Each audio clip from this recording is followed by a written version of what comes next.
আমার সাথে ফান করছো? এই কথা বলছো না কেন? ওঠো না। এই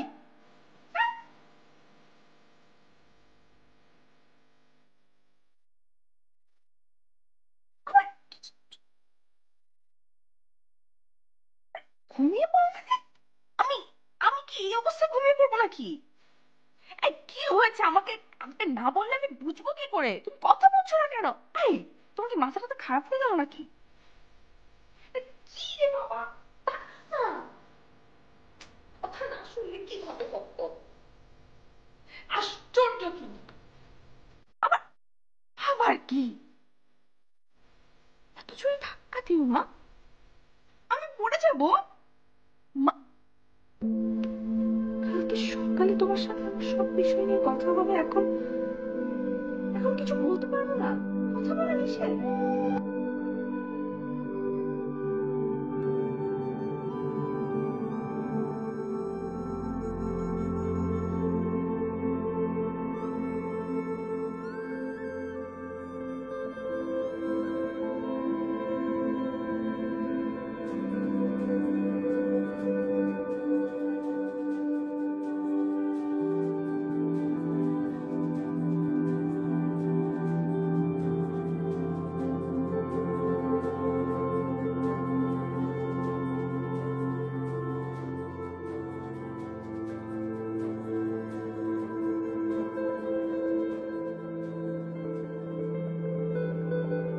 জানো ভাবি, আমার হাজবেন্ড কি খায় আর না খায়। আহা চামেলি, এত বড় একটা বিয়ে বাড়ি, এত লোকজন, এত ঝামেলা, তাছাড়া জানো তো এত বড় একটা বিপদও হয়ে গেল। কাল থেকে সব ঠিক হয়ে যাবে। কাল আমি থাকলে তো? কাল থাকবে না মানে কোথায় যাবে? তুমি থাকো আর না থাকো তাতে আমার কিছু যায় আসে না। আমি কিন্তু এই বাড়ি ছেড়ে 1 মাসের আগে নড়ছি না। আমি থাকবো ভাবি এখানে। এই তো খুব ভালো, অবশ্যই থাকবে। হ্যাঁ, অনেক ভালো। তোমার এই নাদুস নুদুস স্বাস্থ্য নিয়ে আর বাড়িতে যাওয়া যাবে না। থাকো, শ্বশুর বাড়িতে থাকো। ভাবি ভাবি, এই ছেলেদের ঘুমানোর ব্যবস্থা করা হচ্ছে? বিয়ে বাড়িতে যেরকম করে থাকতে হয় সেভাবেই। ছেলেরা আলাদা ঘুমাবে একসাথে, আর মেয়েরা আলাদা ঘুমাবে একসাথে। হ্যাঁ ঠিকই তো। 1 মিনিট ঘুমটা যার যার পার্সোনাল ব্যাপার। আমি কারোর সাথে বেড শেয়ার করতে পারবো না। তাই নাকি? হ্যাঁ ভেরি পার্সোনাল ব্যাপার। অবশ্যই। ভাবি আমি একটা সলভ দিচ্ছি। আমি শরীফ মানুষ, আমি শরীফ কথা বলবো। ব্যাপারটা হচ্ছে যে ছেলেরা মেয়েরা সবাই মিলে আমরা ওই কাচের ওই বাটিটার মধ্যে লটারি করব, যার ভাগ্যে যে ওঠে সে তার সঙ্গে ঘুমাবে। খুশি হলো না? না না, মোটেই শোভা।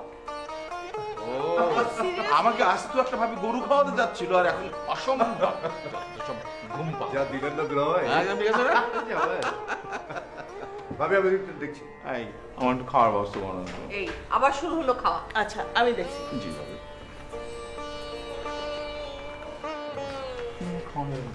আচ্ছা তোমার কি খাওয়ার চ্যাপ্টারটা ক্লোজ হবে না কখন বলো তো? আমি তো 1 ঘন্টা পর পর, আমি তো একবারে বেশি বেশি মানে সাটাতে মানে গিলতে পারি না। 1 ঘন্টা পর পর খাই। তোমার এসব না আমার আর ভাল লাগছে না। কবে যাবে বাসায় বলো? কালই চলে যাবো আমি। না না তুমি যাও না, আমি যাবো না।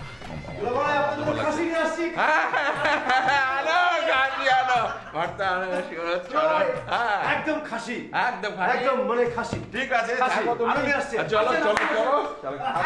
কোথায় নিয়ে যাচ্ছিস?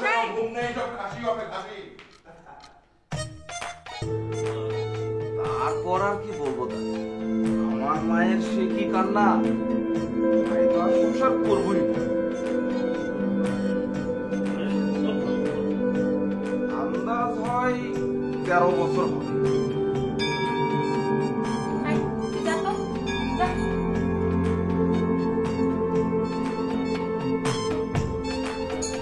আপনি ঘুমাই পড়েন, অনেক রাত হয়েছে।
পারবো না কেন? কেন মানে? তোমার কালকে রাতে কি হয়েছিল? ওয়েট ওয়েট, এখন কিছু শব্দ হলো। ঘন্টার শব্দ?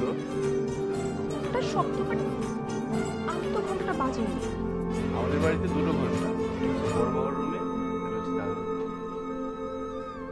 আচ্ছা ঠিক আছে, সেটা বুঝলাম। তুমি তুমি নামো নামো, তোমার সাথে আমার ডিটেইল কথা আছে। তাড়াতাড়ি কর। হ্যাঁ, এখন explain। কেন কালকে রাতে? ও কালকে রাতে হয়েছে ওই ঘন্টা বাজলো না, ঘন্টা বাজলো শুরু করতে হবে।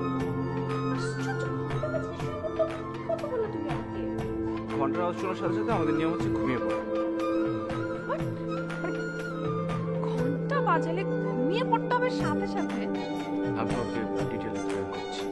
মানে তুমি বলতে পারো আমাদের ফ্যামিলির পুরনো নিয়ম বা পুরনো ঐতিহ্য সব কিছু হচ্ছে সকালবেলা মানে ভোরবেলা আজানের পরে হচ্ছে ঘন্টা বাজানো হবে, তারপর সবাই ঘুম থেকে উঠবে, ওঠার পরে নামাজ পড়বে, তারপর সবাই সবার কাজ শুরু করে দিবে, যে কাজ করে।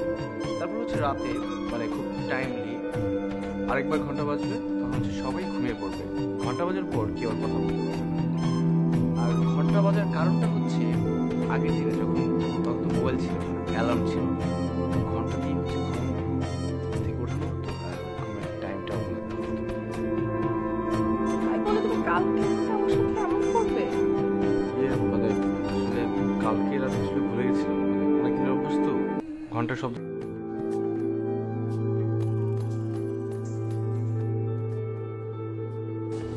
চলে যাচ্ছিস?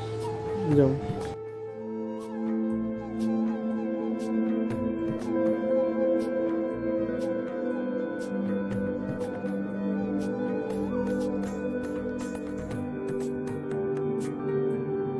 কিন্তু তোর মনে তো মরা হয়ে আছে কেন? চারিদিকে তো আনন্দ উল্লাস, বিয়ে বাড়ি, তোর মন এত খারাপ কেন হয়ে আছে? এই পরিবারের শান্তির জন্য আমাদের অনেক কিছু মেনে নিতে হবে। আমাদের এই পরিবারের কর্তা হচ্ছে দাদি, আর দাদির কথা মেনে নেয় হচ্ছে আমাদের কর্তব্য। আর এতে হচ্ছে আমার পরিবারের শান্তি। কিছু কিছু ভুল সিদ্ধান্ত জীবনের অনেক বড় ক্ষতি করে দিতে পারে। যাই হোক, এটা তোদের পরিবারের নিজস্ব ব্যক্তিগত ব্যাপার, তোরাই বুঝিস ভালো। নিজের প্রতি খেয়াল রাখ। তুই সত্যি চলে যাচ্ছিস? হ্যাঁ রে, যেতে হবে। বাড়িতে কত বড় একটা আয়োজন, বাড়ি ভর্তি মানুষ, এত মানুষের ভিড়ও নিজেকে খুব একা লাগছে। কিন্তু আমি এটাও জানি তুই অনেক স্ট্রং একজন ছেলে, নিজেকে সামলে নিতে পারবি। আমি তো আছি, সমস্যা নেই। বাট তুই থাকলে আমার অনেক ভালো লাগবে।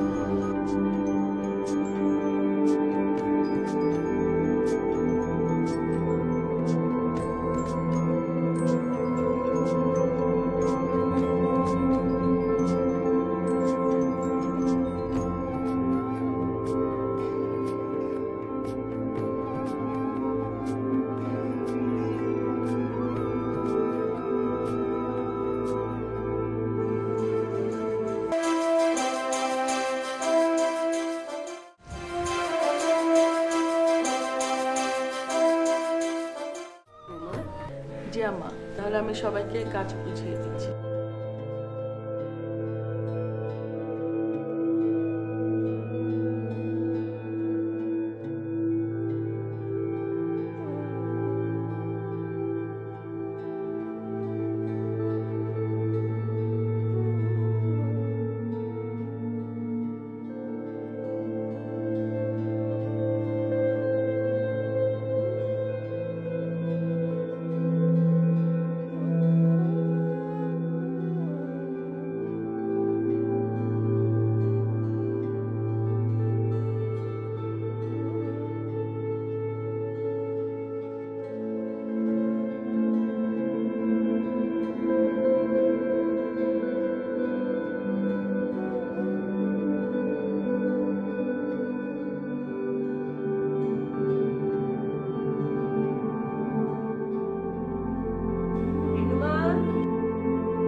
আস্তে আস্তে এবাড়ির সব নিয়মকানুন তুমি জেনে যাবে। প্রথম অবস্থায় তোমার হয়তো কিছু নিয়মকানুন বিরক্ত মনে হতে পারে। আম্মা, আমাদের মধু অনেক লক্ষ্মী মেয়ে, দেখবেন আস্তে আস্তে ওই বাড়ির নিয়ম কানুন সব শিখে যাবে, তাই না মধু? মেয়েকে পাওয়া যাচ্ছে না ভাবি।